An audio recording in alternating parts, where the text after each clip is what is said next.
गजाननं भूतगणाधिसेवितं कपितजम्बोफलचारुभक्षणम् उमासुतं शोकविनाशकारकं नमामि विघ्नेश्वरपादपङ्कजम् कस्तूरीतिलकं ललाटपटले वक्षस्थले कौस्तुभं नासाग्रे वरमौक्तिकं करतले वेणुकरे कङ्कणं सर्वाङ्गे हरिचन्दनं सुललितं कण्ठे च मुक्तावली गोपाश्री परिवेष्टितो विजयते श्री गोपाल चूड़ा।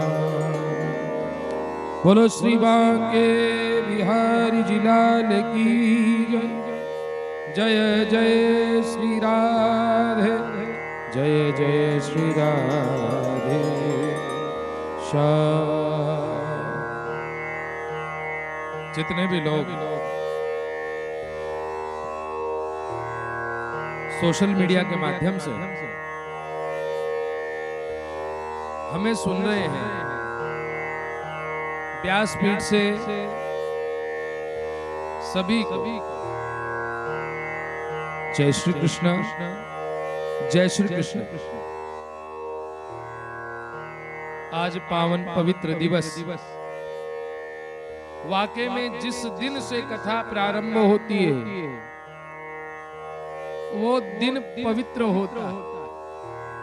जब जब हम कथा का रसस्वादन करते हैं, जब जब हम कथा को सुनते हैं, वह दिन जो होता है वो पवित्र होता है। बिना हरि के कृपा के कथा नहीं मिलती और कथा से सभी प्रकार का दुख जो है वो दूर होता है। तो हमारे ऊपर, आपके ऊपर, जितने लोग यहाँ बैठे हैं या जितने लोग सोशल मीडिया के माध्यम से कथा का श्रवण कर रहे हैं या भविष्य में करेंगे, तो वो समझे कि उनके ऊपर ठाकुर जी की अनंत कृपा है कि उनको कथा श्रवण करने का जो है वो अवसर मिला। ठाकुर जी ने इस योग्य समझा कि आप सब जो है वो कथा को श्रवण कर सके। तो आज ठाकुर जी की प्रेरणा हुई, श्रीमद् भागवत के प्रत्येक अध्याय की कथा को हम लोग इस माध्यम से आपके बीच में लेकर आएंगे कि आप श्रीमद् भागवत जी की प्रत्येक कथा का श्रवण कर सके।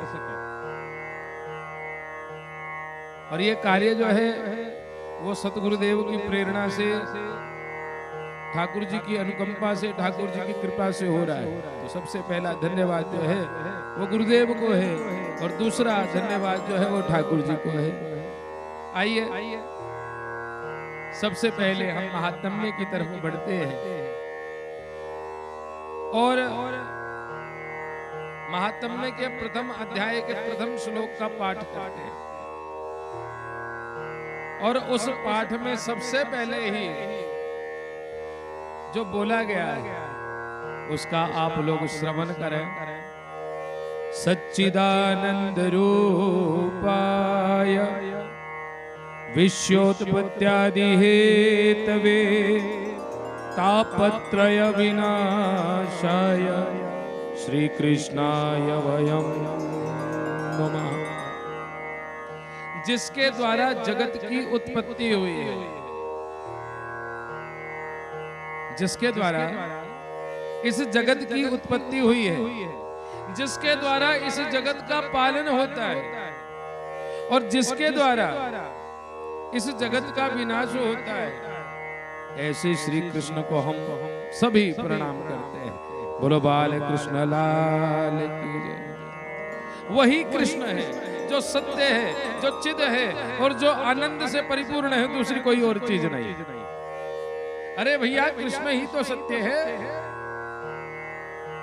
कृष्ण ही चिद है, चिद में शुद्ध, और वही जो है वो आनंद स्वरूप, आनंद परिपूर्ण है। और कोई चीज आनंद युक्त नहीं।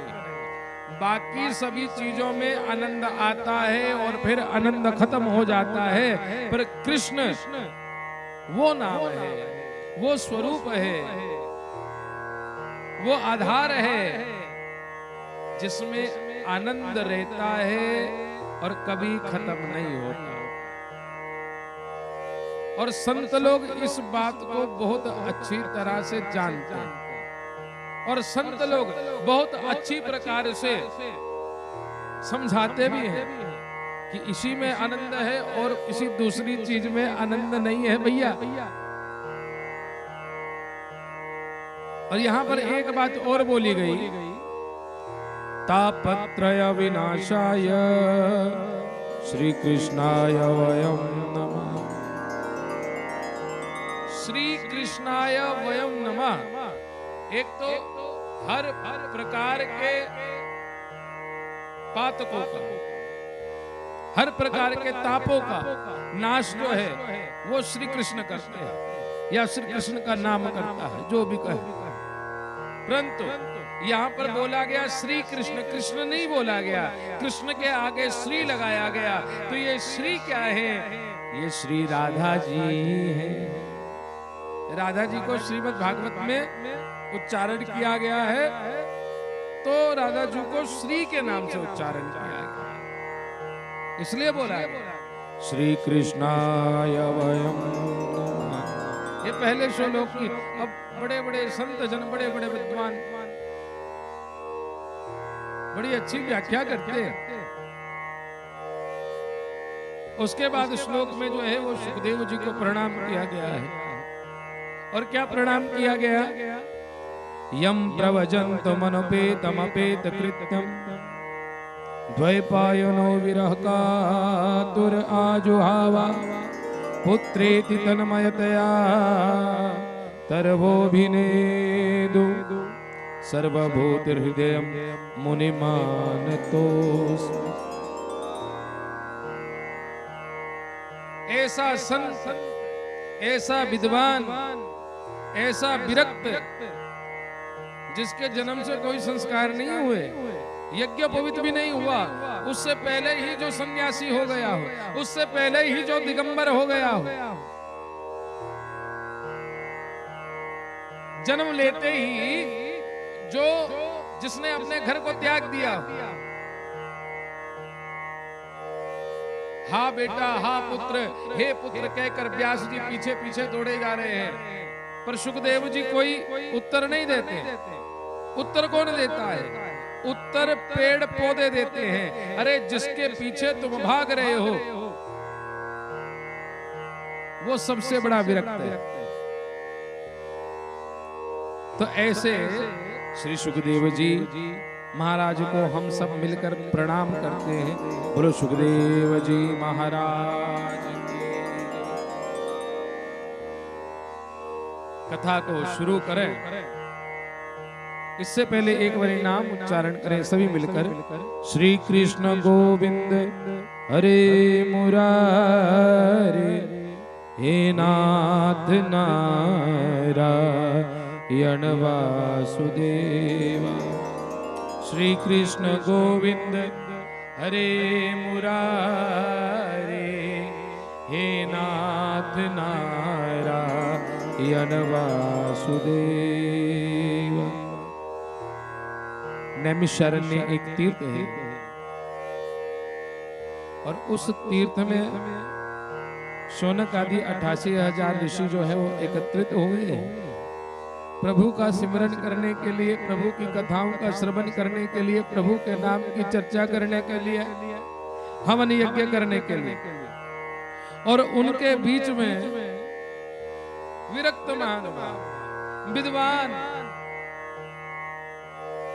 विद्वान शिरोमणि व्यास जी के शिष्य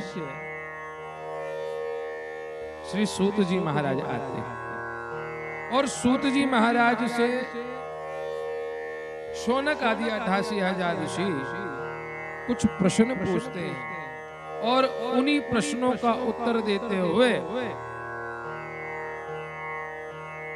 श्रीमद् भागवत की कथा होती है, जिसको सूत जी महाराज शौनक आदि 88,000 ऋषियों को सुनाते हैं। एक बारी जब हरि चर्चा हो रही थी तो शौनक आदि 88,000 ऋषि बड़े भाव से सूत जी महाराज से बोले कि महाराज हमें आप बताएं, भक्ति ज्ञान वैराग्य से प्राप्त होने वाले परम विवेक की वृद्धि कैसे होगी। ध्यान से सुनिएगा, आप जितने कथा को श्रवण कर रहे हैं, भक्ति ज्ञान वैराग्य से उत्पन्न होने वाले विवेक, भक्ति ज्ञान और वैराग्य, इससे जो उत्पन्न विवेक होता है उसकी वृद्धि कैसे होगी, ये आप हमें बताएं। और दूसरा प्रश्न किया, परमात्मा सच्चिदानंद विष्णु के अनुरागी जितने भी भक्त हैं, जितने वैष्णव हैं, जितने नाम में हरि के नाम में आनंद रहते हैं, भजनानंदी हैं, वह इस जगत की मोह माया से कैसे बच सकते हैं, मोह माया की मुक्ति की अवस्था को कैसे प्राप्त कर सकते हैं, मोह माया से कैसे बच सकते हैं महाराज, वो हमें बताइए, क्योंकि भगवान की माया बड़ी ठगनी है। भगवान की माया बहुत ठगनी है, वो कहीं ना कहीं ठग लेती है भैया, तो उससे कैसे बचा जाए। फिर पूछते हैं, इस घोर कलिकाल में जीव प्राय आसुरी स्वभाव के हो गए, विविध प्रकार के कलेशों से घिरे हुए हैं महाराज, अपवित्र हो गए, वे सब शुद्ध कैसे होंगे, ये आप हमें बताइए। हे सूत जी महाराज, आप हमें कुछ ऐसा शाश्वत साधन बताइए जो सबसे अधिक कल्याणकारी हो, जिसमें कल्याण ही कल्याण हो, और जिसमें इतनी पवित्र करने की शक्ति हो कि पवित्र करने वाले को भी जो पवित्र कर दे, समझे, जो पवित्र करने वाले को भी पवित्र कर दे, ऐसा साधन हमें बताए और ऐसा साधन बताएं जिससे भगवान कृष्ण की प्राप्ति हो। एक बार सभी बोलो, बाल कृष्ण लाल की जय। शौनक आदि ऋषि बोलते हैं कि महाराज, चिंतामणि, एक मणि होती है जिसका नाम चिंतामणि। चिंतामणि केवल इस संसार के सुखों को दे सकती है, लौकिक सुखों को दे सकती है। कल्प वृक्ष अधिक से अधिक स्वर्गीय संपत्ति को दे सकता है, जो स्वर्ग में संपत्ति होती है कल्प वृक्ष उसको दे सकता है ज्यादा से ज्यादा। परंतु अगर गुरुदेव प्रसन्न हो जाए तो गुरुदेव गोलोक धाम दे देते हैं, भगवान कृष्ण का संग दे देते हैं, वैकुंठ धाम दे देते हैं, अगर गुरु प्रसन्न हो जाए। शौनक आदि ऋषि बोलते हैं कि आप हमारे गुरु स्वरूप हैं, भगवान आप प्रसन्न हुए, गुरु की आराधना करते हैं। और गुरु बिना गति नहीं भैया, जिसने गुरु को साध लिया उसने परमात्मा को साध लिया, और जिसने गुरु को नहीं साधा वो परमात्मा को कहां से साधेगा भैया। गुरु का होना जीवन में बहुत जरूरी है। अरे एक गुरु ही है जो कृष्ण से मिलवा सकते हैं, जो गोविंद से मिलवा सकते हैं। तभी तो बोला गया है, गुरु खड़े गोविंद खड़े, काको लागो पाए, अरे बलिहारी गुरु आपनो, जिन गोविंद दियो मिला। गुरु की कृपा हो जाए तो भगवान जल्दी मिल जाते हैं, और आप हमारे गुरु समान हैं, गुरु हैं। तो आपसे प्रार्थना करते हैं ऐसा कोई साधन बताएं जिससे कि हम भगवान को प्राप्त कर सकें, भगवान के श्री चरणों में स्थान पा सकें, गोलोक पा सकें, वैकुंठ पा सकें। सूत जी महाराज कहते हैं, ध्यान से सुनते। शौनक जी, आप सबके हृदय में भगवान के लिए अपार प्रेम है, और जिसके हृदय में ठाकुर जी के लिए अपार प्रेम हो उसके लिए कथा होती है, या कथा को वही सुन सकता है जो ठाकुर जी से प्रेम करे। जिसके मन में ठाकुर जी के लिए प्रेम नहीं उसके लिए कथा नहीं। अच्छा देखो, कथा में तो हजारों लोग बैठते हैं ना, पर कथा जो है वो हर किसी में नहीं बैठती, कथा किसी किसी में बैठती है। बोलो बाल कृष्ण लाल की। आपके हृदय में ठाकुर जी के प्रति, गोविंद के प्रति बहुत प्रेम है, तो मैं आपको सभी प्रकार से विचार करके सिद्धांतों का निष्कर्ष निकाल के आपको सुनाता हूं, जरा ध्यान से सुनिए। देखिए, ये श्रीमद् भागवत जो है वो ठाकुर जी की वांग्मय वाणी है। जितने लोग सुन रहे हैं, ये ठाकुर जी की खुद ही वांग्मय वाणी है, जो जन्म मृत्यु के भय का नाश करा देता है, जो भक्ति के प्रवाह को बढ़ाता है, भगवान श्री कृष्ण को प्रसन्नता का जो प्रधान कारक है वो कथा है। ध्यान से सुनना, वो कथा है। जितने लोग कथा सुनना, कथा स्वयं में भगवान है। कथा हम कहते हैं ना, हमने भागवत की कथा सुनाई, कथा स्वयं में भगवान है।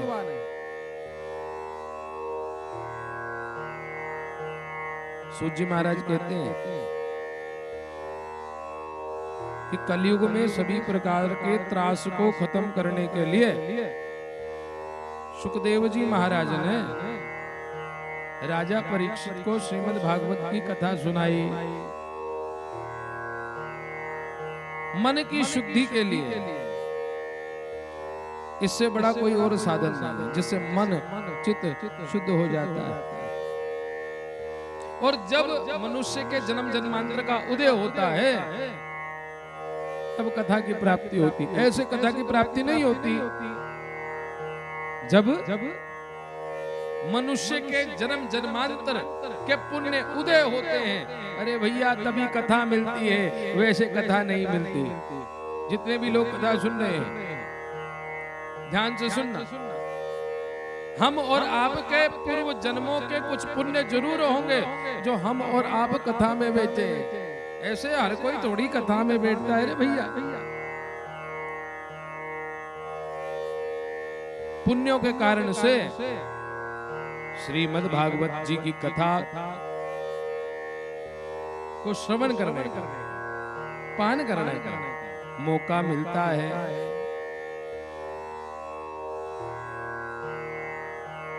इतनी करुणामय कथा होती है। सुखदेव जी महाराज जब सभा में बैठे कथा सुनाने के लिए राजा परीक्षित को, तो देवता भी आ गए अमृत कलश लेकर। ध्यान से सुनना, अमृत कलश लेकर आए और कहने लगे कि महाराज आप हमें इस कथा को दे दीजिए, यानी कि इस कथा का पुण्य, ये कथा आप हमें दे दीजिए और बदले में ये अमृत जो है वो हम राजा परीक्षित को दे देंगे। अदला बदली हो जाएगी और इस अमृत को पीकर जो है वो राजा परीक्षित अमर हो जाएंगे। तो सुखदेव जी मुस्कुराए। सुखदेव जी ने कहा, क्यों भैया परीक्षित, देवताओं का अमृत पीना चाहते हो या भगवान के नाम का कथा अमृत पीना चाहते हो? सुखदेव जी ने कहा कि महाराज मैं तो ठाकुर जी के नाम का हरि अमृत जो है वो पीना चाहता हूं। तब भगवान सुखदेव जी महाराज देवताओं को बोलते हैं, अरे कहां सुधा और कहां कथा, कहां ये कांच का टुकड़ा और कहां ये अमृत। ऐसा सुखदेव जी देवताओं को बोलते हैं। तो देवताओं को भी जिस चीज के सुनने का पुण्य नहीं मिला, वो हम और आपको सुनने का पुण्य अवसर मिल रहा है। ध्यान से सुनो। सबसे पहली तो ये बात, जितने लोग कथा को सुन रहे हैं या हाथ में मोबाइल लेकर सुन रहे हैं, सारे सुनो, सब कुछ मिल सकता है, पर हरि नाम जो है वो बार बार नहीं मिल सकता। इसलिए जब मिले तो इसको जी भर कर पियो। बोलो बाल कृष्ण लाल की जय। ब्रह्मा जी ने जब देखा कि श्रीमद् भागवत कथा सुनकर राजा परीक्षित का उद्धार हो गया, राजा परीक्षित को गोलोक मिल गया, राजा परीक्षित को ठाकुर जी के श्री चरणों में वास मिल गया, तो ब्रह्मा जी ने एक तराजू का पलड़ा लिया, तराजू उठाया और एक पलड़े में संसार के समस्त सुखों को रख दिया और दूसरे पलड़े में कथा को रख दिया। महाराज कथा वाला जो पलड़ा था वो भारी हो गया। बोलो बाल कृष्ण लाल की जय। कथा वाला पलड़ा, यानी कि जगत के समस्त सुख एक तरफ है और कथा का जो एक सुख है, कथा का जो एक आनंद है, कथा का जो एक प्रताप है, वो इन समस्त सुखों से भारी पड़ता है भैया। बोलो बाल कृष्ण लाल की। सूत जी महाराज शौनक आदि ऋषियों को कथा सुना रहे हैं कि पूर्व काल में यह कथा दया परायण, सब पर दया करने वाले सनकादि ऋषियों ने नारद जी को सुनाई। इससे पहले भी नारद जी जो है अपने पिता ब्रह्मा जी से ये कथा श्रवण कर चुके थे, परंतु जो सप्त दिवसीय विधि जो है कथा की, उस कथा को नारद जी ने सनक सनंदन आदि ऋषियों से जो है वो सुना।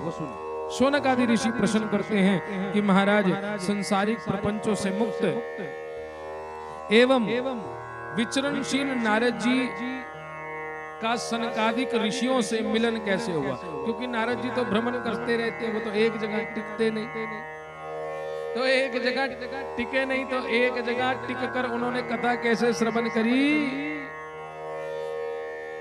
हमारे मन में ये जानने की इच्छा है। अब आप हमें जो है ये चीज बताएं। तो सूर्य कहते हैं कि अब मैं तुम्हें वह सुंदर भक्ति पूर्ण वृतांत सुनाता हूं, जो बहुत कृपा करके सुखदेव जी महाराज ने मुझे अपना अनन्य शिष्य समझकर एक कोने में ले जाकर एकांत में सुनाया।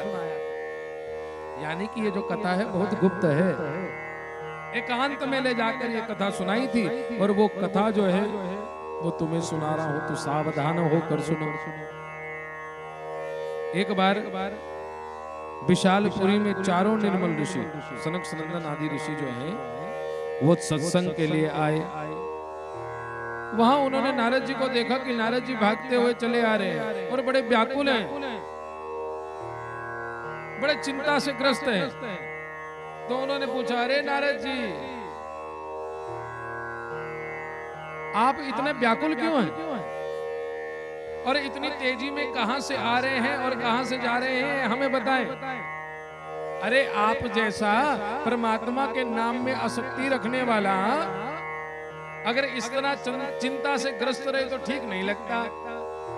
आप तो प्रभु के नाम में रहते हैं, क्योंकि नारद जी के हाथ में वीणा रहती है और वो सदैव बोलते रहते हैं, श्रीमन नारायण नारायण नारायण, श्रीमन नारायण नारायण नारायण, हरि नारायण नारायण नारायण, हरि नारायण नारायण नारायण श्रीमन नारायण नारायण नारायण।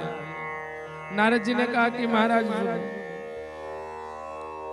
मैं सर्वोत्तम लोक समझकर पृथ्वी पर घूमने के लिए गया और मैंने पृथ्वी पर भ्रमण किया।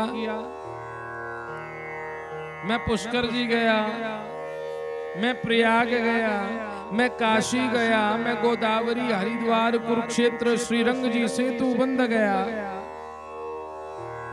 पर कहीं भी मैंने मन को शांति मिले ऐसा अनुभव नहीं किया। सब जगह घूमा तो देखा कि सब जगह जो है वो कलयुग आकर बैठ गया। किसी जगह शांति नहीं है, कलयुग का प्रभाव है महाराज। सारे पाखंडी हो गए, सारे जो हैं वो भगवान की मोह माया से ग्रस्त हो गए, मोह माया में लिप्त रहते हैं। भगवान तप चला गया, सत्य चला गया, सत्य चला गया, तप चला गया, सोच चला गया।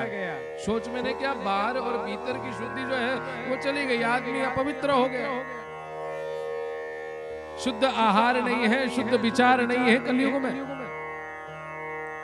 दया चली गई, दान चला गया, कुछ भी नहीं है। सारे जीव अपना पेट पालने में लगे हुए हैं महाराज, कुछ भी नहीं है। सभी लोग अपना पेट पालने में लगे हुए हैं। जैसे एक पशु अपना पेट पालता है, वैसे ही मनुष्य भी अपना पेट पालने में लगा हुआ है।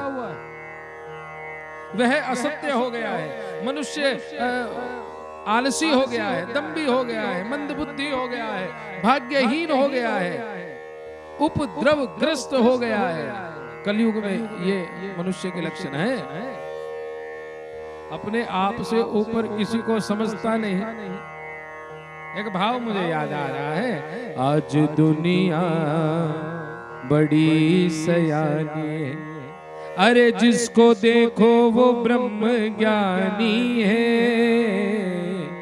आज दुनिया बड़ी सयानी है। सारे सयाने हो गए महाराज,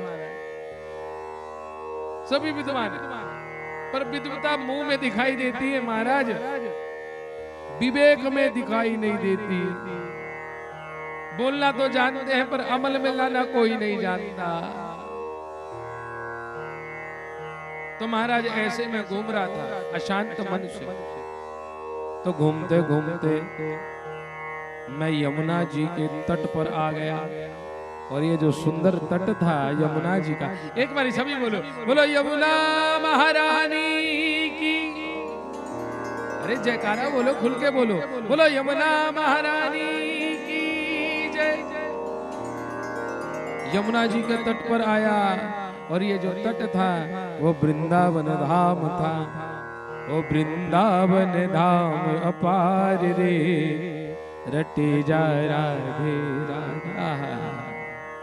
महाराज इतना सुंदर वृंदावन, और वहां पर मैंने क्या देखा,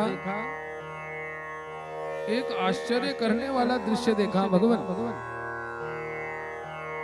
और वो आश्चर्य करने waला दृश्य क्या था कि वहां पर एक तरुण अवस्था की स्त्री जो है वो बैठी हुई विलाप कर रही है, और उसके साथ ही दो वृद्ध पुरुष जो हैं वो लेटे हुए जर्जर अवस्था, और अनेक दासियां जो हैं उस युवती को हवा कर रही हैं। आश्चर्य हुआ। और नारद जी बोले कि मैं उस युवती के पास गया और उस युवती से बड़ी विनम्रता से बोला कि देवी आप कौन हो, और ये जो दो वृद्ध अवस्था को प्राप्त हुए पुरुष हैं ये कौन है। और महाराज ये बताइए, ये जो दासियां हैं जो आपको पंखा जल रही हैं, हवा कर रही हैं, आपकी सेवा कर रही हैं, ये कौन है। तो वह स्त्री बोली कि सुनो महाराज, मैं भगती हूँ। कौन हूँ? भगती हूँ। और ये जो दो पुरुष वृद्ध अवस्था को प्राप्त हुए जमीन पर लेटे हुए हैं जर्जर अवस्था में, ये मेरे पुत्र हैं। एक का नाम ज्ञान है और दूसरे का नाम वैराग्य है। भक्ति, उसके दो पुत्र, एक का नाम ज्ञान और दूसरे का नाम वैराग्य। और ये जो दासियां जो हैं, ये जो हवा कर रही हैं, ये गंगा आदि यमुना आदि जो हैं, ये नदियां हैं जो हमारी सेवा कर रही हैं। महाराज, द्रविड़ देश में मेरा जन्म हुआ। कर्नाटक में मैं पली बड़ी, महाराष्ट्र में सम्मान मिला, पर गुजरात में आते आते मैं जीर्ण हो गई। मुझे बुढ़ापा आ गया और ये मेरे दोनों पुत्र ज्ञान और वैराग्य, ये भी जर्जर अवस्था को प्राप्त हो गए। तो मैं भी बूढ़ी हो गई, मेरे दो पुत्र भी बूढ़े हो गए। किसी तरह हम घूमते घूमते जमुना जी के तट वृंदावन में आ गए, ब्रज क्षेत्र में आ गए। यहाँ पर आते ही वृंदावन की इतनी अपार जो है वो महिमा है कि मैं तो तरुण हो गई, परंतु जो मेरे बेटे हैं वह जर्जर के जर्जर रहे।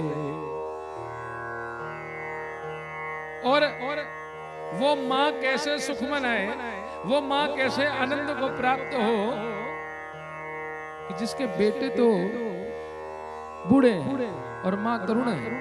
होता तो ऐसा है कि माँ बूढ़ी होती है, बेटे तरुण होते हैं, पर यहाँ तो उल्टा हो रहा है महाराज। इसलिए मैं बहुत दुखी हूँ, विलाप कर रही हूँ। आप तो संत हैं, आप ऋषिवर हैं, आप संत शिरोमणि हैं, आप तपस्वी हैं, आप बताइए मेरे दुख का कारण क्या है।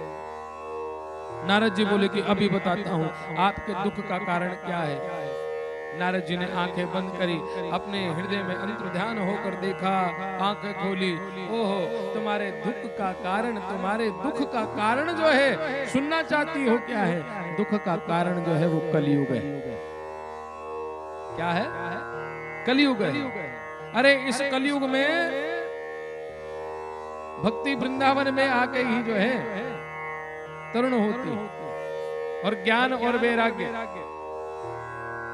ये बूढ़े के बूढ़े रहते हैं। ये कलयुग का कारण है और कोई दूसरा कारण नहीं।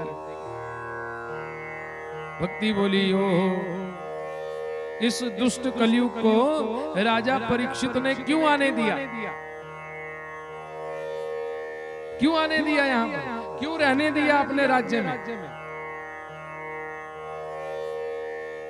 कैसे मेरे पुत्रों का उद्धार होगा? नारद जी कहते हैं कि सुनो देवी, कलयुग में लाख बुराई हो, पर इसमें एक अच्छाई जो है वो सभी बुराइयों को दूर कर देती है। बोले क्या अच्छाई है? बोले इसमें ये अच्छाई है कि हजारों साल तपस्या करके भी भगवान नहीं रीझते, भगवान नहीं आते, परंतु कलयुग में नाम संकीर्तन से, हरि संकीर्तन से जो है भगवान प्रकट हो जाते हैं। बोलो बाल कृष्ण लाल की जय। गोस्वामी तुलसीदास जी भी लिखते हैं, कलयुग केवल नाम आधारा, सुमर सुमर नर उतरे पारा। तो ये कलयुग का प्रताप है भैया। नाम जाप किया जाए, हरि का नाम लिया जाए, राधे राधे बोला जाए, कृष्ण कृष्ण बोला जाए, राम राम बोला जाए, भगवान आ जाते हैं। मैं तो एक श्लोक पढ़ रहा था, राम रामेति रमेति रमे रामे मनोरमे, सहस्त्रनाम तत्तुल्य श्री राम नाम वर्णान में। इसके पीछे हमारे गुरुदेव ने एक कथा सुनाई कि एक बारी माँ पार्वती जो है वो विष्णु सहस्त्र नाम का पाठ कर रही थी। ध्यान से सुनना। विष्णु सहस्त्र नाम का पाठ कर रही थी और भगवान शंकर जो हैं उन्होंने माँ पार्वती को बुलाया कि पार्वती आओ। पार्वती ने कहा कि पाठ करके आओ। कलयुग चल रहा था। दोबारा बुलाया कि अरे आओ, बोले नहीं पाठ करके आऊंगी। तीसरी बारी बुलाया, अरे आओ, तो बोले पाठ करके आऊंगी। बोले किसका पाठ कर रहे हो? बोले विष्णु सहस्त्र नाम का पाठ कर रहे हैं। इससे भगवान विष्णु प्रसन्न होते हैं। भोलेनाथ बोले अरे कलयुग में अगर 3 बारी राम राम राम बोल दिया जाए, कितने बारी? 3 बारी राम राम राम, तो विष्णु सहस्त्र नाम का पाठ हो जाता है। बोलो बाल कृष्ण लाल की। राम रामेति रमेति रमे रामे मनोरमे सहस्त्र नाम तत्तुल्य श्री राम नाम वरदानमे। इतनी नाम की शक्ति है, राम के नाम की इतनी शक्ति महाराज कलयुग। तो और कोई साधन मिले ना मिले, भगवान का भजन करो। इस कलयुग में ये शक्ति है। ऐसा नारद जी जो है वो देवी भक्ति को समझाते हैं। आज की कथा को हम यहीं पर विश्राम देते हैं, फिर आपके सामने आगे की कथा लेकर आएंगे। जो इस कथा का श्रवण निरंतर करना चाहते हैं वो हमारे YouTube चैनल को सब्सक्राइब जरूर कर ले। जय श्री कृष्ण, जय श्री कृष्ण।